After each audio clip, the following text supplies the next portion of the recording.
So we have this 2023 F-150 work truck, long bed, two-door cab. Generally really happy with it. One thing that I've noticed though is when you're sitting on the front seat, it feels like I need a bolster under my knees, front of my thighs, behind my knees. And you know, the thing's got a rake, it's tilted down. So let's take a measurement of where it is right now.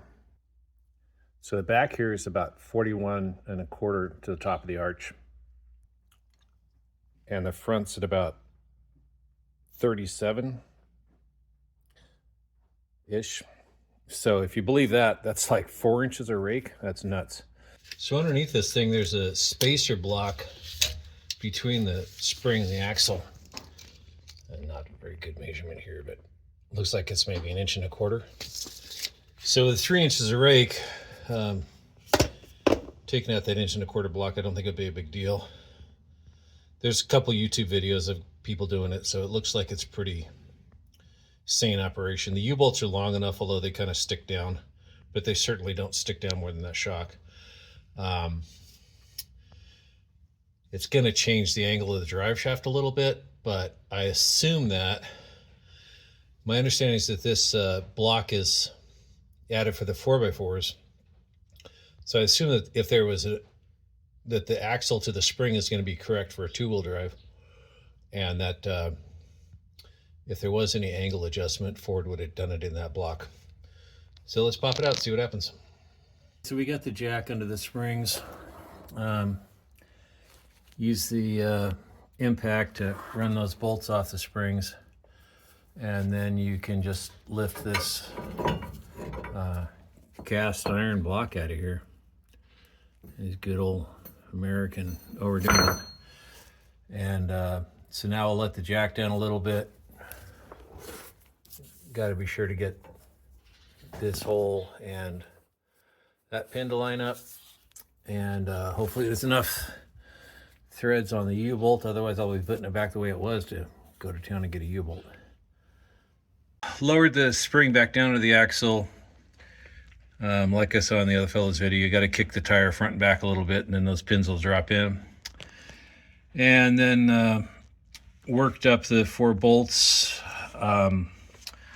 You want to keep the threads even on them so you don't twist that bottom plate. Actually quite nicely designed U-bolts. The top is like almost a half circle. You know, traditional U-bolt has a really sharp square corner on it, which would be a stress riser, but they've got a nice curve on there. So evolution of design over years. The threads that stick out for me was about 1 5/8 inches. So you want to keep all those as even as you can. And then again, following the advice from yet another video, they ran that up at 25 foot-pounds on each of them, and then 50, and then 75, then 100. So that's all done. I'm going to do the other side with no video, and then let's take measurements and see where we're at. Okay, so I got the blocks out. They don't appear to have any kind of offset or slope to them. There's no arrow saying front or back, so I assume that they're just rectangular blocks.